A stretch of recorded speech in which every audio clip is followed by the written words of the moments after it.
आवश्यक सूचना। ऐसी ही वीडियो को देखने के लिए मेरा भारत चैनल को सब्सक्राइब करें, लाइक करें। हम आपको भारत के हर राज्य की कोने कोने की वीडियो दिखाते रहेंगे और पूरा वीडियो देखना चाहते हो तो चैनल पर जाएं।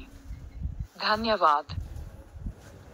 मीराबाई एक मध्यकालीन हिंदू आध्यात्मिक कवयित्री और कृष्ण भक्त थीं।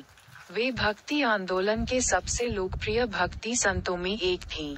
भगवान श्री कृष्ण को समर्पित उनके भजन आज भी उत्तर भारत में बहुत लोकप्रिय हैं और श्रद्धा के साथ गाए जाते हैं।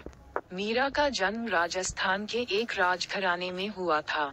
मीराबाई के जीवन के बारे में तमाम पौराणिक कथाएं और किंवदंतियां प्रचलित हैं।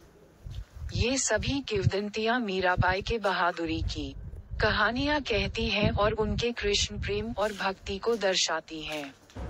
इनके माध्यम से ये भी पता चलता है कि किस प्रकार से मीराबाई ने सामाजिक और पारिवारिक दस्तूरों का बहादुरी से मुकाबला किया और कृष्ण को अपना पति मानकर उनकी भक्ति में लीन हो गईं। उनके ससुराल पक्ष ने उनकी कृष्ण भक्ति को राजघराने के अनुकूल नहीं माना और समय समय पर उन पर अत्याचार किए।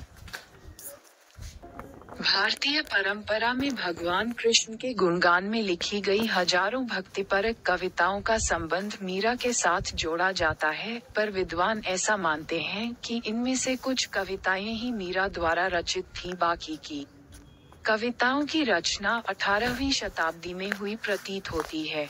ऐसी ढेरों कविताएं जिन्हें मीराबाई द्वारा रचित माना जाता है, दरअसल उनके प्रशंसकों द्वारा लिखी मालूम पड़ती हैं। ये कविताएं भजन कहलाती हैं और उत्तर भारत में बहुत लोकप्रिय हैं।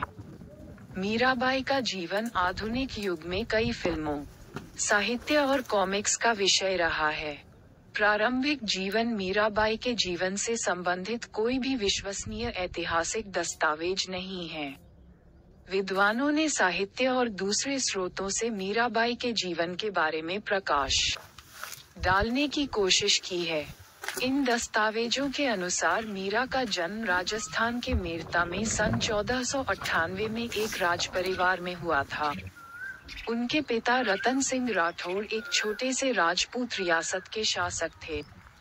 वे अपनी माता पिता की इकलौती संतान थीं और जब वे छोटी बच्ची थीं तभी उनकी माता का निधन हो गया था। उन्हें संगीत, धर्म, राजनीति और प्रशासन जैसे विषयों की शिक्षा दी गई। मीरा का लालन पालन उनके दादा के देखरेख में हुआ, जो भगवान विष्णु के गंभीर उपासक थे और एक योद्धा होने के साथ साथ भक्त हृदय भी थे और साधु संतों का आना जाना इनके यहाँ लगा ही रहता था। इस प्रकार मीरा बचपन से ही साधु संतों और धार्मिक लोगों के संपर्क में आती रहीं। मीरा का विवाह राणा सांगा के पुत्र और मेवाड़ के राजकुमार भोजराज के साथ सन 1516 में संपन्न हुआ। उनके पति भोजराज दिल्ली सल्तनत के शासकों के साथ एक संघर्ष में सन 1518 में घायल हो गए और इसी कारण सन 1521 में उनकी मृत्यु हो गई। उनके पति के मृत्यु के कुछ वर्षों के अंदर ही उनके पिता और श्वशुर भी मुगल साम्राज्य के संस्थापक बाबर के साथ युद्ध में मारे गए। ऐसा कहा जाता है कि उस समय की प्रचलित प्रथा के अनुसार पति की मृत्यु के बाद मीरा को उनके पति के साथ सती करने का प्रयास किया गया, किंतु वे इसके लिए तैयार नहीं हुईं और धीरे धीरे वे संसार से विरक्त हो गईं और साधु संतों की संगति में कीर्तन करते हुए अपना समय व्यतीत करने लगीं। कृष्ण भक्ति पति के मृत्यु के बाद इनकी भक्ति दिनों दिन बढ़ती गई। मीरा अक्सर मंदिरों में जाकर कृष्ण भक्तों के सामने कृष्ण की मूर्ति के सामने नाचती रहती थीं। मीराबाई की कृष्ण भक्ति और इस प्रकार से नाचना और गाना उनके पति के परिवार को अच्छा नहीं लगा, जिसके वजह से कई बार उन्हें विष देकर मारने की कोशिश की गई।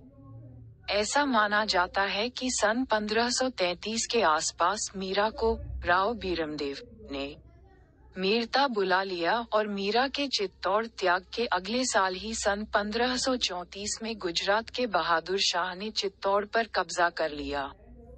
इस युद्ध में चित्तौड़ के शासक विक्रमादित्य मारे गए तथा सैकड़ों महिलाओं ने जौहर किया। इसके पश्चात सन 1538 में।